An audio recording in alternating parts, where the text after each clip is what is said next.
Desarrollo. La actitud que corresponde al hombre es la de un amor absoluto a Dios. Un amor absoluto a Dios. Gloria. Aleluya.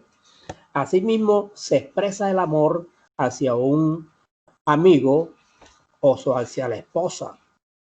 También el amor de Dios hacia su pueblo, lo cual es algo que fluye naturalmente. Y fluye naturalmente, sencilla y llanamente, porque Dios es amor. Primera de Juan nos lo confirma en el capítulo 4, versículo 8, cuando nos dice, el que no ama, no ha conocido a Dios, porque Dios es amor. El ejercicio del amor por parte de Dios es un acto de soberanía.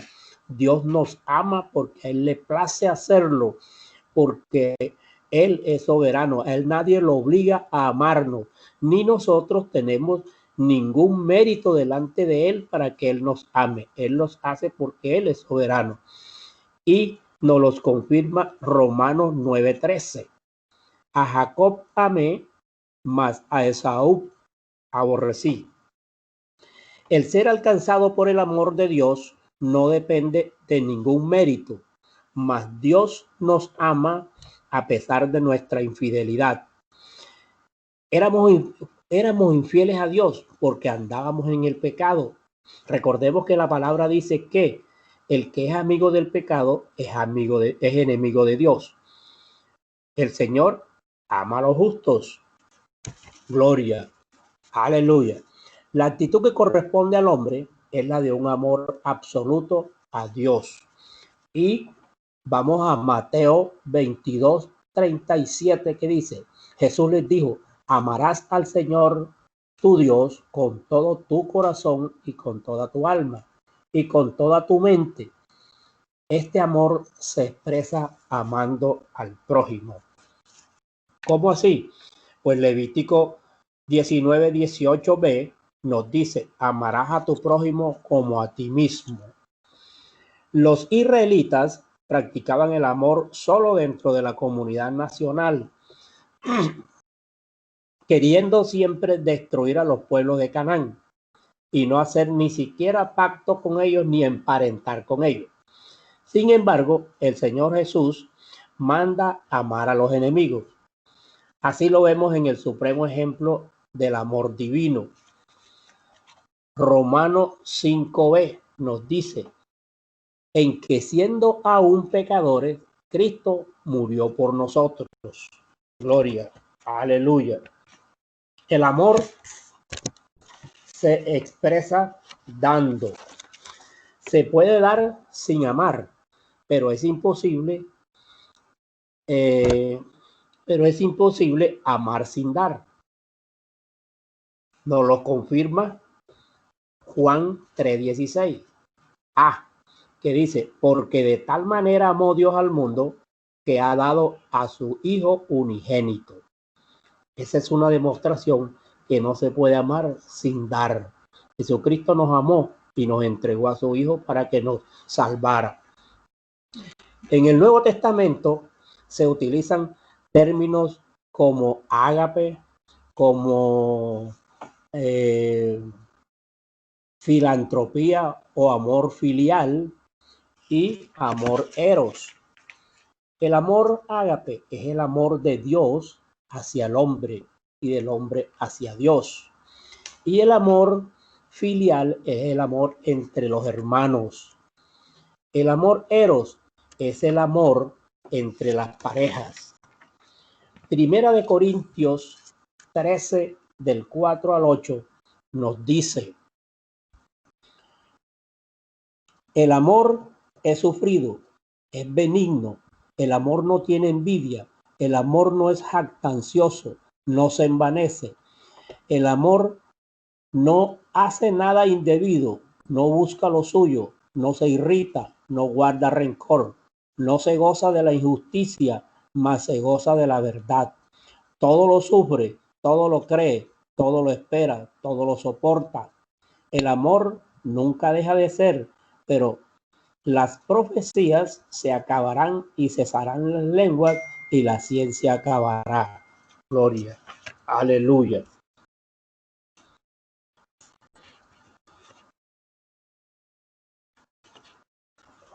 Levítico, decíamos, primera de Corintios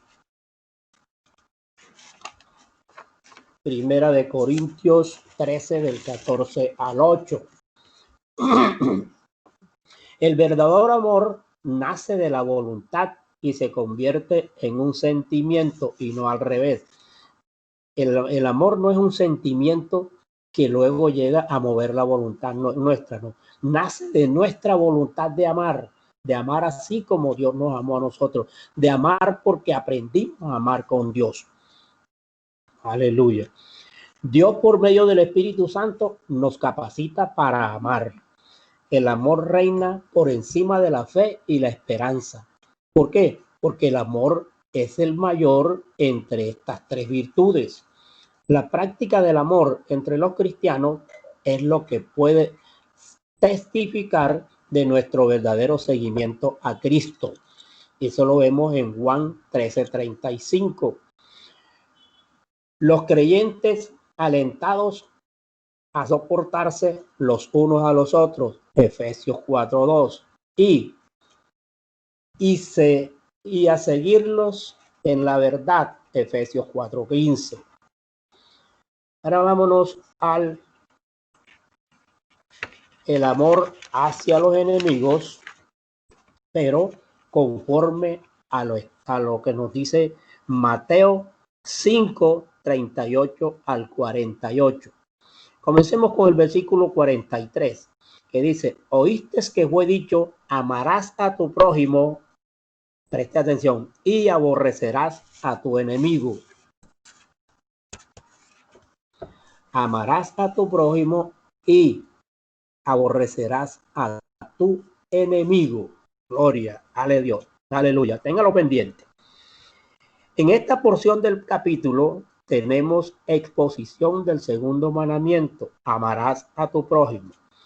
Los judíos entendieron por prójimo solamente a sus amigos. De ahí que concluyeron lo que Dios nunca intentó decir: y aborrecerás a tus enemigos. Dios nunca intentó decir eso.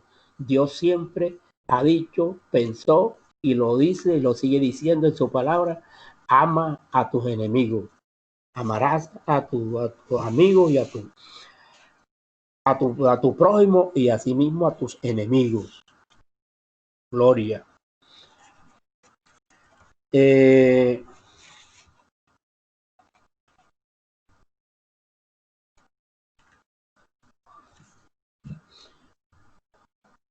Versículo 44. Pero yo os digo, amad a vuestros enemigos. Ahí se aclara el mandato de la ley en el segundo mandamiento, que dice: amarás al prójimo como a ti mismo. Amarás a tu amigo y a tu enemigo. Por tanto, es un gran deber del cristiano amar a los enemigos, deseándoles toda clase de bien y de complacernos nosotros en sus bendiciones, en verlo bien, en verlo prosperar, sobre todo en verlo prosperar espiritualmente. ¿Sí? Recordemos que Dios nos ama aun cuando éramos sus enemigos. Ya lo habíamos dicho, cuando estábamos en nuestros delitos y pecados, Dios nos amó de tal manera que entregó a su Hijo Jesucristo. Entonces nosotros no tenemos ejemplo de Dios de que Él nos haya despreciado porque no éramos sus amigos. Lo mismo debemos hacer nosotros porque somos hechos a imagen y semejanza de Él. Y termina el versículo 44 diciendo: bendecid a los que os maldicen. Debemos hablar bien de ellos, debemos hablarles con dulzura, debemos hablarles con amor, debemos hacerles el bien a los que nos aborrecen. Esta prueba de amor es más efectiva que las buenas palabras y debemos alegrarnos de hacerlo. orando por los que nos ultrajan y nos persiguen. Pidamos a Dios que les perdone y que los ponga a paz con nosotros. El versículo 45 dice, para que seáis hijos de vuestro Padre que está en los cielos, que hace salir su sol sobre malos y buenos, y que hace llover sobre justos e injustos. Gloria. Estos regalos de estas reglas de la generosidad de Dios a los hombres perversos que están en rebelión contra Él, nos enseñan a amar a quienes nos aborrecen. Solo los que se afanan en ser como Dios serán aceptados como hijos de Dios. Cuando nosotros nos preocupamos por ser realmente la imagen de Dios, vamos a ser recibidos, aceptados como hijos de Dios. Versículos 46 y 47. Dice el 46, porque si amáis a los que os aman, ¿qué recompensa tendréis? ¿No hacen también lo mismo los publicanos? Y el 47 dice, y si saludáis a vuestros hermanos solamente, ¿qué hacéis de más? ¿No hacen también así los gentiles? Gloria, aleluya. Hacer el bien a nuestros amigos es una cualidad de los humanos. Hemos de hacer el bien y amar a nuestros enemigos para superarlos, pues la cristiandad es algo más que humanidad. Nosotros nacemos siendo humanos, pero a amar aprendemos cuando conocemos a Dios. Cuando nos hacemos cristianos, verdaderos cristianos, entonces empezamos a amar. Por eso es esto más que ser humano, más que la humanidad. No podemos esperar la recompensa de cristianos si no estamos por encima de la virtud de los hijos del mundo. En algo tiene que aparecer la diferencia nuestra con los hijos del mundo. Aleluya. Versículo 48. Sed pues vosotros perfectos como vuestro Padre que está en los cielos es perfecto. En general, incluyendo todo aquello que debemos imitarlo como hijos suyos. Debemos ser perfectos en la gracia, perfectos en la santidad. La perfección aquí equivale no a una impecabilidad. Esto es imposible aquí en la vida, porque vivimos en la tierra, vivimos en el mundo y estamos expuestos al pecado. Pero sí es equivalente a una madurez propia de quien no anda según la carne, sino conforme al Espíritu y en el Espíritu. Porque hace rato nosotros los cristianos debimos haber dejado de ser hombres carnales para ser hombres espirituales. Y si somos hombres espirituales, como decía antes, debemos andar en el Espíritu y con el Espíritu. Gloria, aleluya.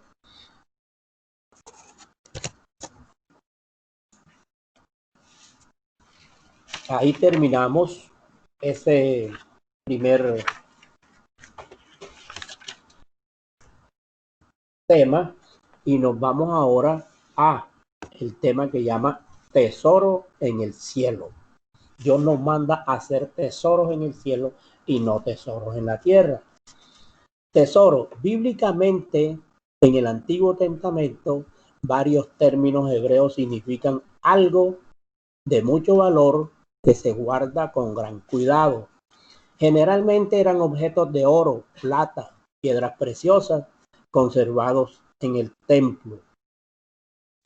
Primera de Reyes 14:26 nos dice: y tomó los tesoros de la casa de Jehová y los tesoros de la casa real y los saqueó todos. También se llevó todos los escudos de oro que Salomón había hecho. Pero también podían aludir en algunos momentos a otros objetos de valor, como el caso de hombres que salvaron sus vidas ofreciendo tesoros de trigo, de cebada, de aceite y de miel que tenían escondidos en el campo. No se nos olvide que veíamos también en una de las clases anteriores que Dios dio la orden de que no se dañaran, no se hiciera daño al vino ni al aceite, ¿sí? Porque eran cuestiones de valor, de valor. Entonces, mucha gente que tenían estos tesoros escondidos salvaron sus vidas ofreciéndolos. Unos levitas tenían cargo de tesoros de la casa de Jehová. De la casa de Jehová. Y en caso de una derrota bélica, el vencedor tomaba las riquezas del vencido. Dijo Dios a Israel: seréis mi especial tesoro sobre todos los pueblos. Gloria, aleluya.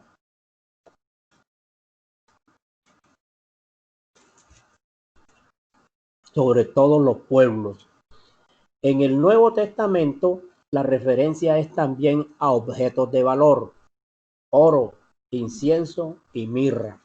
Así vemos como en Mateo 2:11 nos hablan de las ofrendas de los magos al niño Jesús. La mayoría de las veces se utiliza como forma figurada. Mateo 12:35, el hombre bueno del buen tesoro del corazón saca buenas cosas, el hombre malo del mal tesoro saca malas cosas. Gloria. Mateo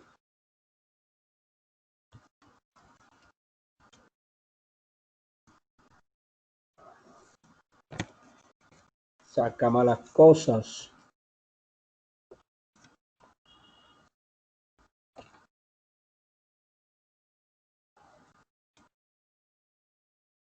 Mateo 6, 19, 21 al 21, perdón.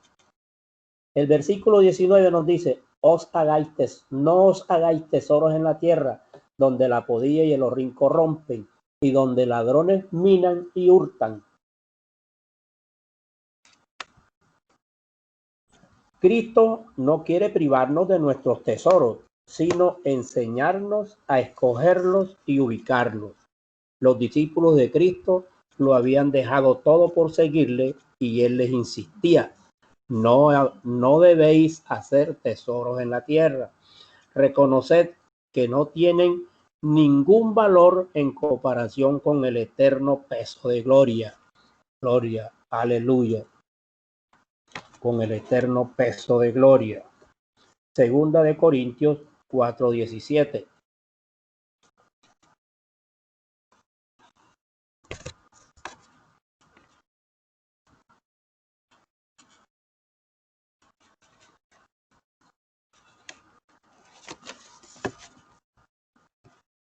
Porque esta leve tribulación momentánea produce en nosotros un cada vez más excelente eterno peso de gloria.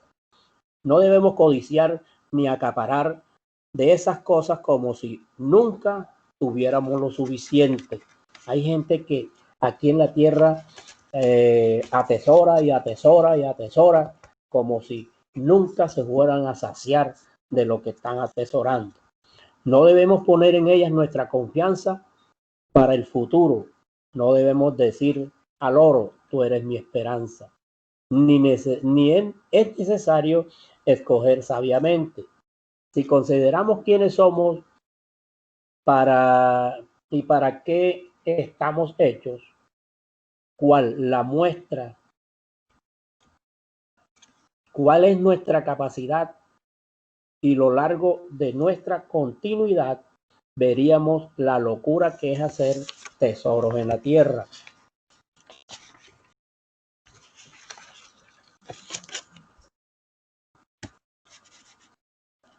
No consideremos tesoro cosas que están expuestas al deterioro y pérdida, pues su condición interior es corruptible, La polilla y el orín corrompen. Hasta en el maná salían gusanos. El orín corroe metales y la polilla vestidos y hasta madera. Las riquezas mundanas llevan al principio de corrupción y desmedro. Con la violencia exterior, los ladrones horadan y hurtan. La codicia de los ladrones es atraída hacia donde los tesoros de esta tierra abundan. Jesús añade un buen consejo para hacer los goces y gloria del otro mundo, de las cosas que no se ven, que son eternas, nuestro gozo, nuestro mejor tesoro, y poner en ella nuestra fidelidad. Hagamos tesoros en el cielo, nos dice Jesucristo. Gloria a Dios. Aleluya. El versículo 20 nos dice, versículo 20,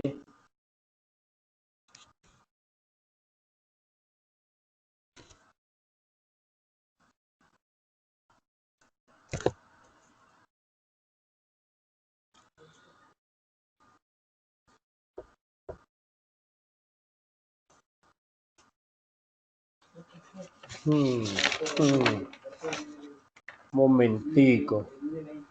Mateo 6, 20. Mateo 6.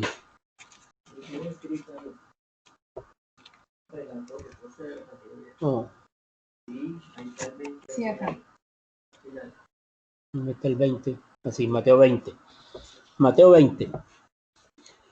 Si no haceos tesoros en el cielo, donde ni la polilla ni el orín corrompen, donde ladrones no minan ni hurtan.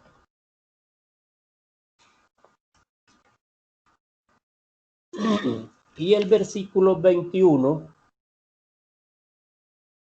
perdón, los verdaderos tesoros millonarios son los del cielo. Es una prueba de sabiduría hacer esa clase de tesoro y asegurar nuestro título para la vida eterna mediante Jesucristo. Es decir, cuando hacemos tesoros en el cielo, estamos labrando el camino hacia el cielo. Estamos diciendo, allá queremos ir.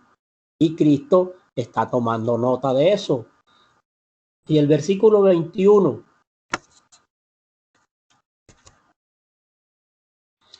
nos dice, porque donde esté vuestro tesoro, allí estará también vuestro corazón.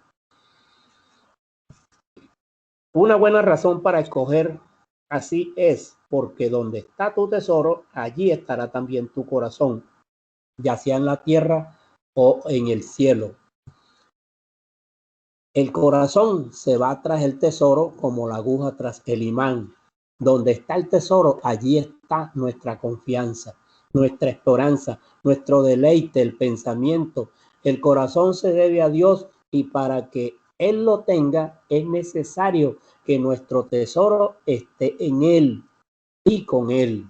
Que nuestro tesoro esté en el corazón y esté con Dios. Nuestro tesoro son nuestras buenas obras, las oraciones, los ayunos, las recompensas por todo eso. Todo eso es nuestro tesoro. Mateo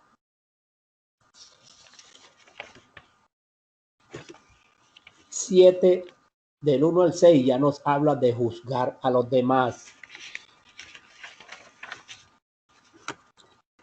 Ya terminamos el tesoro en el cielo.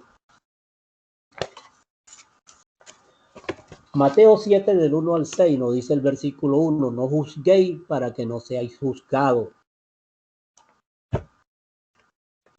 No juzguéis para que no seáis juzgados. Jesús nos hace primero una advertencia contra el vicio de juzgar.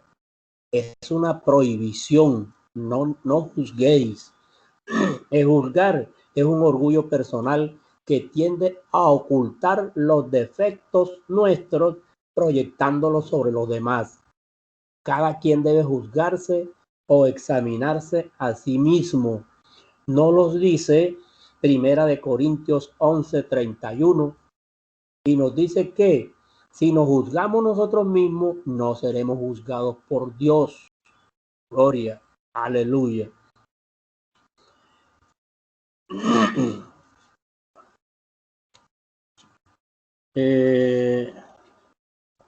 Pues ante el tribunal de Cristo ha de responder por sus actos, mas no por los actos ajenos. El versículo 3 nos dice, ¿por qué miras la paja que está en el ojo de tu hermano y no echas de ver la viga que está en tu ojo? Gloria, aleluya. No somos nadie para juzgar a nuestro prójimo. Aconsejémosle, ayudémosle, demostrémosle. Esa prohibición del Señor insinúa que cuando juzgamos debemos esperar ser juzgados y juzgados de la misma manera, pues no habrá misericordia para quien no muestre misericordia. Y serán juzgados por Dios, ofensor y ofendido. Han de aparecer ante el tribunal de Cristo. Gloria, aleluya. Pero si en vez de juzgar a otros, nos juzgamos nosotros, no seremos juzgados por el Señor. Los misericordiosos alcanzarán misericordia, dice el 5:7. Mateo 7:23. Gloria, aleluya. Porque con el juicio con que juzgáis, seréis juzgados, y con que medís, seréis medidos.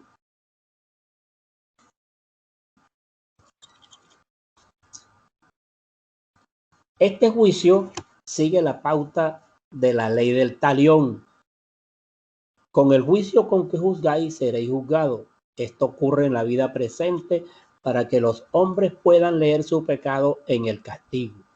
¿Qué sería de nosotros si Dios fuese tan severo como nosotros para juzgarnos? ¿Y qué si Él nos pesase en la misma balanza? Es cosa corriente entre los que tienen graves pecados y la conciencia cauterizada. El rápido en juzgar y censurar a otros. La soberbia y la falta de caridad son vigas que suelen ir juntas en los ojos de quienes pretenden ser piadosos, ser diligentes y hasta mansos y amables cuando censuran y reprenden a otros. Gloria, aleluya. El versículo 4 nos dice, o cómo dirás a tu hermano, déjame sacar la paja de tu ojo y he aquí la viga en el ojo tuyo. Cuando las personas son tan severas con las faltas de los demás e indulgentes con las propias, es señal de hipocresía. Algo más, no enemigos del pecado, si no lo fueran, si lo fueran, se examinarían a sí mismos. Por consiguiente, no merece ninguna alabanza, pues esta y no otra es la verdadera caridad que ha de empezar por nosotros mismos. ¿Cómo dirás a tu hermano, déjame sacar la paja de tu ojo cuando está la viga en el ojo tuyo? La consideración de tus propios defectos debe perseverarte de corregir usando un tono grosero o irrespetuoso.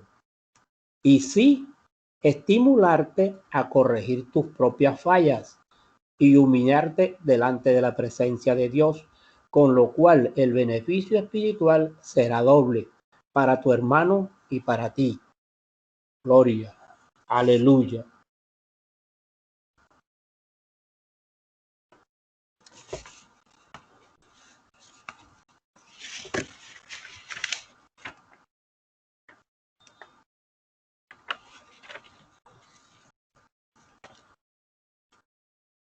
Mateo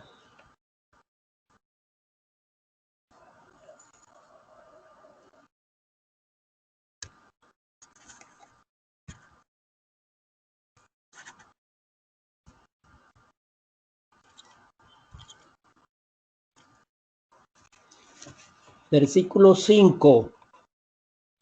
Hipócrita, saca primero la viga de tu propio ojo y entonces verás bien para sacar la paja del ojo de tu hermano. Esto es una buena norma para los que reprenden mal a otros. Nuestro pecado no nos debe impedir reprender a otros, pero el hecho de que nos separe del servicio, eso añade gravedad a nuestro pecado. La ofensa nunca debe servir de defensa para nadie, sino que el reprender debe tratar de reformarse, al reprender debe tratar de reformarse a sí mismo, a fin de estar así capacitado para reprender a su hermano y ayudarle a reformarse. Quien acusa debe estar libre de acusación. Versículo 6. No deis lo santo a los perros, ni echéis vuestras perlas delante de los cerdos. No seas que las pisoteen y se vuelvan y os despedacen. No todos están en la disposición para ser reprendidos. Nuestro celo por el pecado ha de estar guiado por la discreción, y no es conveniente ir por todas partes con instrucciones, consejos y reprensiones, tampoco ánimos y consuelos a gentes endurecidas y mal dispuestas a recibir buenas palabras. Gloria, aleluya. Ejemplo, échale una perla al cerdo y te la rechazará como si fuese una piedra.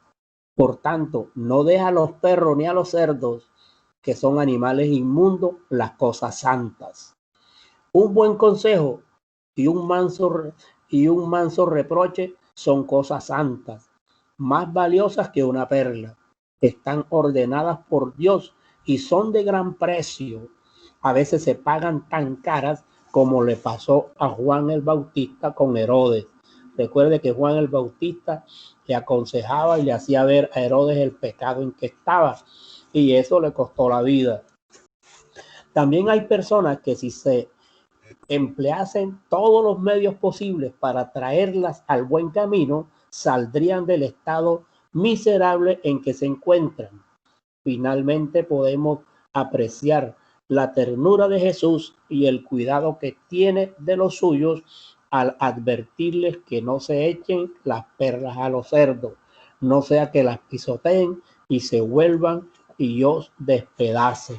Tenemos que saber a quién aconsejamos, tenemos que saber a quién le hablamos y cómo le hablamos, porque todas las personas no responden de la misma manera. Gloria a Dios. Aleluya. Terminamos ese otro tema y vamos ahora al tema Jesús bendice a los niños.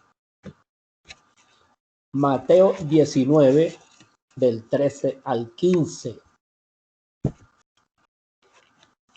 El versículo 13 nos dice: entonces les fueron presentados unos niños para que pusiesen las manos sobre ellos y orasen. Y los discípulos le respondieron. Gloria a Dios. Analicemos aquí la fe que les trajeron a él, la fe de las personas que llevaron los niños a Jesús. Con este acto, ellos daban testimonio de respeto y admiración a Cristo. Ellos lo llevaban porque veían en Cristo una autoridad y un poder para hacer lo que ellos esperaban de Jesús, una bendición en sus hijos. Y además,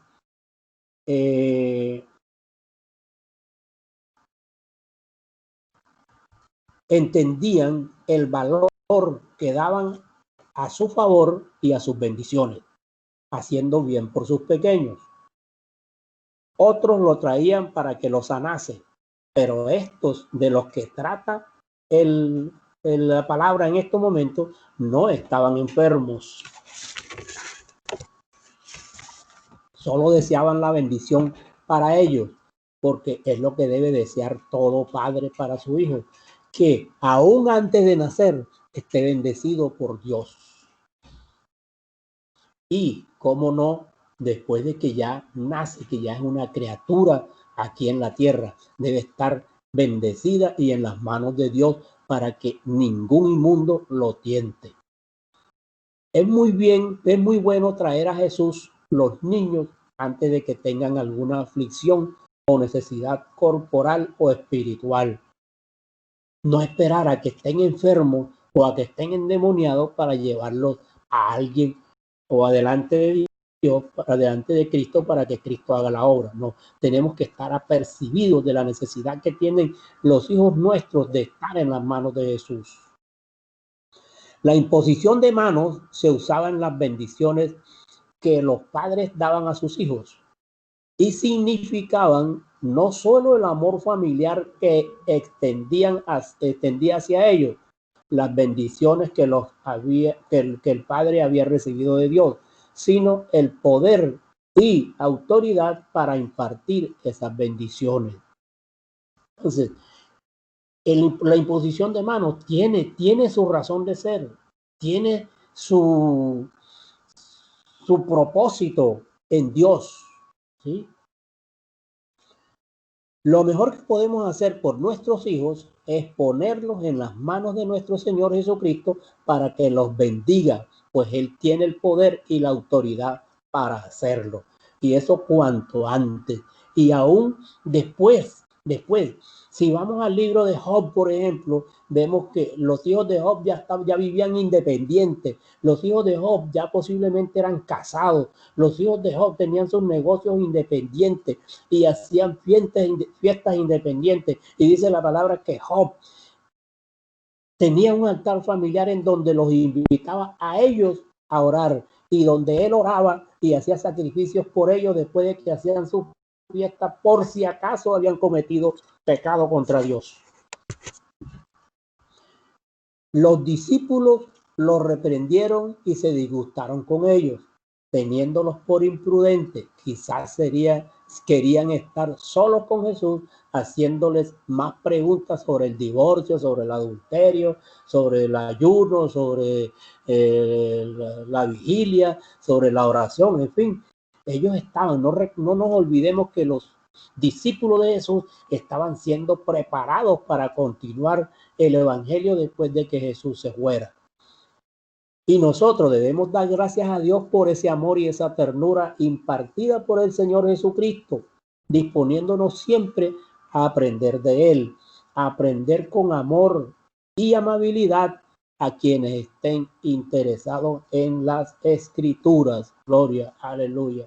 Cuando alguien se acerca a uno y uno ve que está interesado en la Escritura, debe atenderlo con amor, debe atenderlo con atención, con amabilidad, para que siga enamorado de la palabra.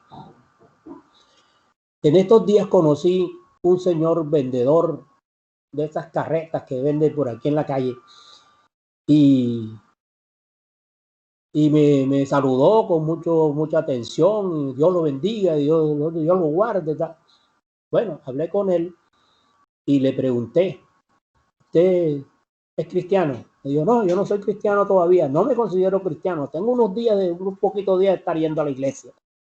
Pero eso sí, yo le digo a Dios, por ejemplo, de cuando salgo de mi casa, no me atravieses a nadie que no me venga a hablar del evangelio. Y vea, ahí está usted, ese es un testimonio. Usted me está hablando del evangelio. Entonces, eso es lo que yo le pido a Dios. Eso es lo que debemos hacer nosotros.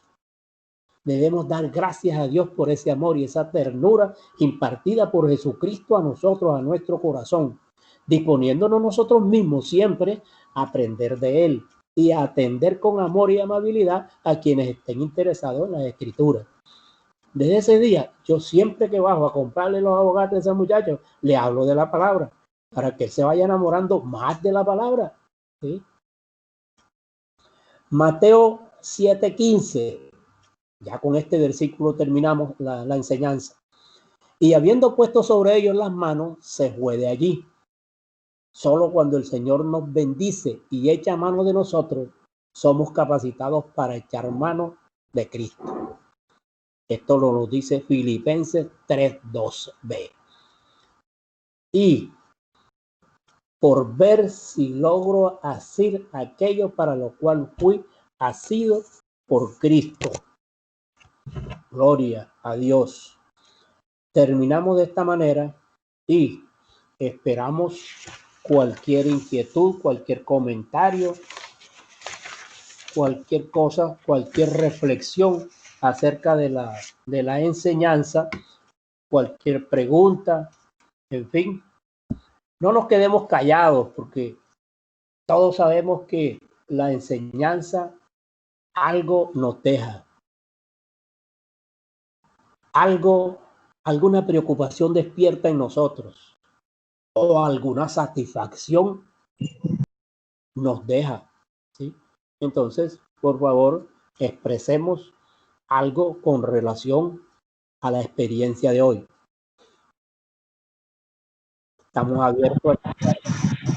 Pues a mí me llamó algo la atención, Dígame.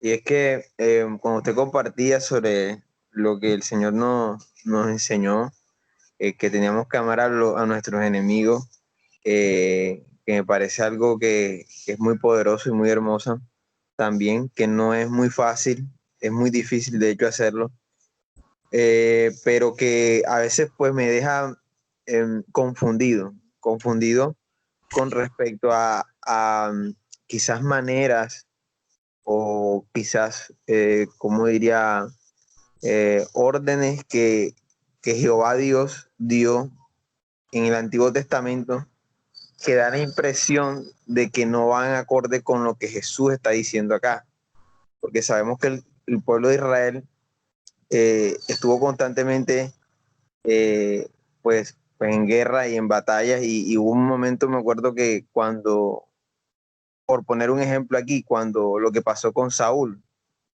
que a Saúl se le dio una orden directa de que tenían que acabar con ese pueblo, que tenían que matar al rey, pero no lo hizo. Y por eso fue desechado, porque entró en desobediencia. Entonces, cuando vemos ese tipo de cosas, pero vemos a un Jesús que nos dice ahora, ustedes escucharon esto, pero ustedes tienen que amar a sus enemigos. Entonces lo deja uno, de pronto, por lo menos en mi caso, me ha confundido a veces, y porque también sabemos y conocemos que, que Dios no cambia ya. Dios es el mismo de siempre, pero que en ese aspecto, como siempre digo, hay como, no sé, como que se sale el contraste entre lo que dice Jesús aquí en el Nuevo Testamento y en lo que de pronto en las directrices que da Jehová Dios al pueblo de Israel en el Antiguo Testamento. Entonces, pues eso sí a veces como que me deja un poco confundido. Bueno, con relación al ejemplo que tú citas, vamos a traerlo al caso nuestro. Nosotros tenemos nuestros hijos y a nuestros hijos le damos una orden. Si esos hijos no cumplen la orden, no los odiamos, los corregimos y hasta les damos una reprensión de tal manera que no lo vuelva a hacer más, ¿sí? Pero no lo odiamos. Fue lo que hizo Dios, Jehová, con Saúl. Le dio una orden. Saúl desobedeció y él le reprendió la desobediencia, lo apartó del reinado, pero no lo mató, no lo odió, ¿sí? Le dio una reprensión, porque la palabra dice que Dios al que ama disciplina, ¿sí? Y Jesús nos dice que debemos amar a nuestros enemigos. A veces no hay ni necesidad de decírselo al enemigo, pero oramos por él, no sentimos rabia por él, lo perdonamos por lo que nos haya hecho, ¿sí? Y si hay la necesidad y la oportunidad, llegamos y le pedimos perdón, como dice la palabra. Si alguien te ha ofendido, ve y ponte a paz con él. Pero la pregunta es esa, que si... No, perdón, la pregunta es con respecto a matar al otro pueblo. Que ¿por qué Dios daba esa orden de matar al otro pueblo? Porque habla de... pueblo, sí, porque era un pueblo idólatra. Sí, de hecho mi duda es en eso, porque vemos a Jehová Dios como dice, acábenlos, no los dejen vivos, acaben a sus enemigos, no los dejen vivos. Pero aquí vemos otro contraste muy distinto con Jesús. Porque era un pueblo idólatra. Lo que pasa es que, bueno, mira, perdón, tío. Lo que pasa es que hay que entender que cuando el Señor levantó, ¿verdad? Al pueblo, pues a su pueblo, hubo, todos igual venían como de una misma línea, ¿cierto? Pero dentro de esos mismos que eran familias, se levantaron en contra del pueblo de Israel. Y cuando ellos entran definitivamente cuando ellos estaban en el desierto, muchos de estos que eran supuestamente que eran de su familia, por decirlo de alguna manera, se levantaron en contra de ellos y quisieron impedir que el Señor cumpliera, ¿verdad?, ese propósito. Entonces, cuando el Señor le dice inclusive a Saúl, necesito que acabes con Amalek, porque los amalecitas fue un pueblo que fue súper aguerrido contra el pueblo de Israel. O sea, necesitaba exterminarlo de alguna manera, como cuando se levantó también con Gedeón, cuando se levantó, o sea, con los madianitas, o sea, había mucho pueblo que no adoró obviamente al Señor, se fue tras otros dioses, ¿verdad? Y el Señor necesitaba hacer así como una limpieza, por decirlo de alguna manera, así como fue con el diluvio. ¿Me hago entender? Contrasta, obviamente, pero era de pronto un momento que el Señor estableció porque era necesario para que no hubiese más contaminación, porque los amalecitas obviamente no amaban al Señor, sino eran idólatras. Entonces hay que mirar es todo el contexto que muchas cosas en el Antiguo Testamento se manejaron, ¿sí? Para que no haya de pronto esa confusión que porque el Señor lo permitió, era necesario de pronto en esos momentos, por toda la guerra, por toda la maldad, por todo lo que ellos mismos eran como pueblo, ¿verdad? Impidiendo el progreso o impidiendo que lo que el Señor quería ejecutar se cumpliera. Entonces, por eso vemos, y la palabra nos habla de que el Señor es el que consume, ¿verdad? Él es el que hace la venganza, o sea, Él es el que la ejecuta, no nosotros, sino que lo hacía de pronto en esos momentos. Por eso cuando el Señor dice, bueno, hay que aprender a amar ahora a nuestros enemigos, es porque ya estamos hablando de que ya era un tipo de relación totalmente diferente. O sea, ya ahí ya tú eres quien se establece, quien definitivamente conoce, ya él vino como a quitar, ya, o sea, a quitar aún todas estas ciertas normatividades en cuanto aún al sacrificio y esto para poder entregarse él como ese único, ¿cierto? Entonces, hay que mirar toda la Biblia definitivamente para poder ver todo ese panorama y poder comprender qué era el mensaje que el Señor estaba dando en esos momentos. Amén, gracias. Por eso es que no conviene a la persona que llega al Evangelio empezar a leer Antiguo Testamento, porque van a ver a un Dios demasiado fuerte, pero era un Dios que tenía un plan y debía cumplirse ese plan de su pueblo, de las bendiciones que les daba su pueblo, y si los otros pueblos se oponían, pues tenía el Señor que quitarlo. Amén. Una pregunta. Sí. Es que la palabra también es clara cuando habla de las dispensaciones, o sea, estamos en la gracia, es muy distinto estar en la gracia que estar en la ley. Amén, amén. Es muy diferente. Claro, claro. Yo entiendo eso. Pues exacto, esa era mi duda porque siempre, bueno, a veces también he escuchado que las personas logran como percibir una diferencia en la percepción de Dios entre el Antiguo y el Nuevo Testamento. De hecho, tan es así que yo ayer estuve leyendo con mi familia el Éxodo y bueno, varios se quedaron sorprendidos cuando ustedes leen, cuando obviamente el pueblo peca, mientras Moisés está allá arriba en el monte con Jehová y están adorando al becerro de oro, y cuando desciende Moisés y los reprende, y a la final llega una parte donde el mismo Moisés le dice, ¿quiénes están por Jehová?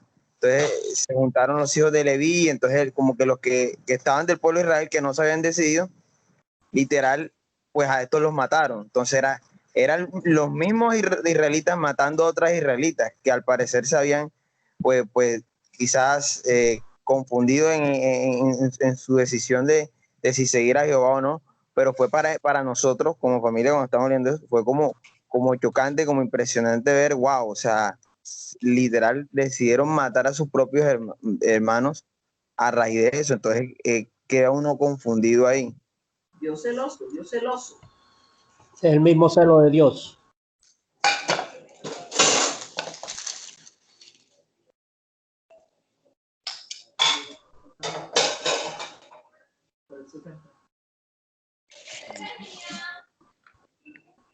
Sí.